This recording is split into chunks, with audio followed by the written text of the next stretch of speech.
اعوذ باللہ من الشیطان الرجیم بسم اللہ الرحمن الرحیم۔ سورہ نساء کی آیتیں پڑھ رہا ہوں۔ آیت نمبر 145، آیت نمبر 146، آیت نمبر 147۔ ان المنافقین فی الدرک الاسفل من النار، منافق تو یقیناً جہنم کے سب سے نیچے طبقے میں جائیں گے۔ وَلَن تَجِدَ لَهُمْ نَصِيرًا، ناممکن ہے کہ تو ان کا کوئی مددگار پالے۔ تھوڑی تشریح سن لیجئے۔ جہنم کا سب سے نچلا طبقہ حاویہ کہلاتا ہے۔ اللہ تعالی ہم سب کی اس سے حفاظت فرمائے۔ منافقین کو اللہ تعالیٰ اس میں داخل کرے گا، لیکن جو مسلمان اگر اس میں کوئی منافقانہ خصلتیں ہوئی تو وہ بھی اس میں جائے گا۔ اللہ تعالیٰ ہم سب کی اس سے پوری حفاظت فرمائے۔ مگر کچھ لوگ اس میں نہیں جائیں گے جن میں 4 صفتیں ہوں گی۔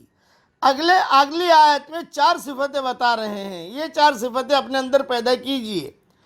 إِلَّا الَّذِينَ تَابُوا وَأَصْلَحُوا وَاعْتَصَمُوا بِاللَّهِ وَأَخْلَصُوا دِينَهُمْ لِلَّهِ فَأُولَئِكَ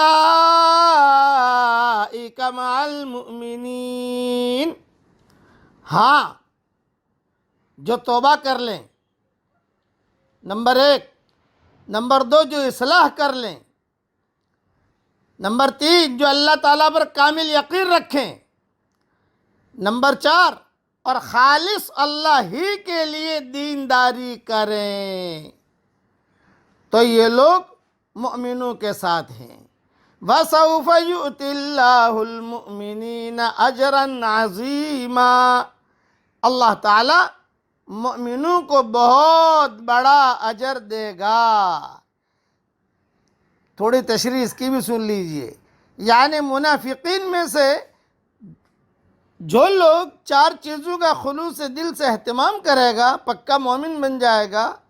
اور جو میں نے 4 چیزیں بتائی، نمبر 1 توبہ کر لیں، نمبر 2 اصلاح کر لیں، نمبر 3 اللہ تعالیٰ پر کامل یقین رکھیں، نمبر 4 خالص اللہ ہی کے لیے دینداری کریں، تو وہ جہنم میں جانے کے بجائے جنت میں اہل ایمان کے ساتھ ہوگا۔ اس لیے یہ 4 صفتیں ہم مسلمانوں کو بھی اپنے اندر پیدا کرنی ہیں۔ آگے فرماتے ہیں مَا يَفْعَلُ اللَّهُ بِعَذَابِكُمْ إِن شَكَرْتُمْ وَآمَنْتُمْ، اللہ تعالیٰ تمہیں سزا دے کر کیا کرے گا اگر تم شکر گزاری کرتے رہو اور با ایمان رہو۔ وَكَانَ اللَّهُ شَاكِرًا عَلِيمًا، اللہ تعالیٰ بہت قدر کرنے والا اور پورا علم رکھنے والا ہے۔ اس کی تشریح بھی بہت اہم ہے، دھیان سے سن لیجئے۔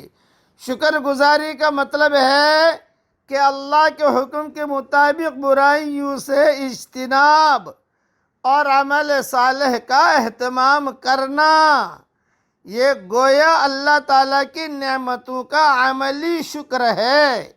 اور ایمان سے مراد اللہ کی توحید اور ربوبیت پر اور نبی آخر الزمان حضرت محمد مصطفیٰ صلی اللہ علیہ وسلم کی رسالت پر ایمان ہے۔ یہ ہے اصل شکر گزاری۔ یعنی جو اس کا شکر کرے گا وہ قدر کرے گا، جو دل سے ایمان لائے گا وہ اس کو جان لے گا اور اس کے مطابق بہترین جزا سے نوازا جائے گا۔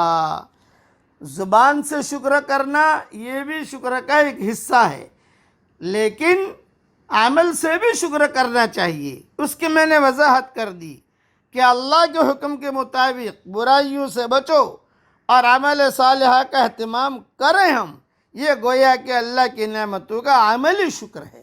اور زبان سے بھی آدمی اللہ کا شکر ادا کرے، یہ بھی بہت بڑی چیز ہے۔ اب زبان سے تو کر ہی لیجئے، پڑھیے میرے ساتھ، الحمدللہ علی سابغ نعم اللہ، اللہ تعالی ہم سب سے راضی ہو جائے، آمین۔ وآخر دعوانا ان الحمدللہ رب العالمین۔